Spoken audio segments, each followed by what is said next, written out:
కుర్చీ మార్తబెట్టే అనే పదాన్ని చాలా పొలిటికల్గా కూడా వాడుకొని చాలా సెన్సేషనల్ అయింది ఇటీవల కాలంలో ఈ ఎన్నికల్లో.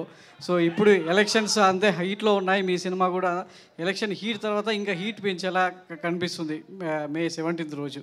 సో మీ ఇప్పుడున్న సినారియోలో సో జనసేన, టీడీపీ, బీజేపీ కలిసి పోటీ చేస్తున్నాయి. మీ సపోర్ట్ ఎలా ఉంటుంది పవన్ కళ్యాణ్ గారికి ఈ సినిమా ద్వారా? ఈ ఫ్యాన్స్ ఎలా ఉంటుంది? అంటే ఇండస్ట్రీ కళ్యాణ్ గారికి ఏ విధంగా సపోర్ట్ చేయబోతుంది? మీరు అత్యంత సన్నిహితులు.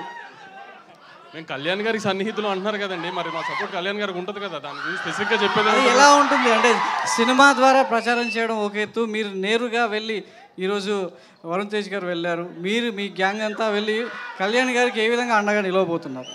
గ్యాంగ్స్ ఆఫ్ గోదావరి అన్నారు, మరి అలాంటి గోదావరి జిల్లాల్లో నిలబెట్టుకోవడానికి మీ గ్యాంగ్తో ఎలా వెళ్ళబోతున్నారు అనేది? అట్లాంటి ఏమీ లేవండి. మీ అందరిలో ఇప్పుడు ఇక్కడున్న జనాభా అందరిలో ఆంధ్ర వాళ్ళు ఎవరున్నారో ఖచ్చితంగా మే 12 కల్లా ఆంధ్ర చేరి 13వ తారీఖు ఓటేసి ఆ రెస్పాన్సిబిలిటీ కంప్లీట్ చేస్తే అదే కళ్యాణ్ గారికి మీరు చేసే సేవ. వంశీ గారు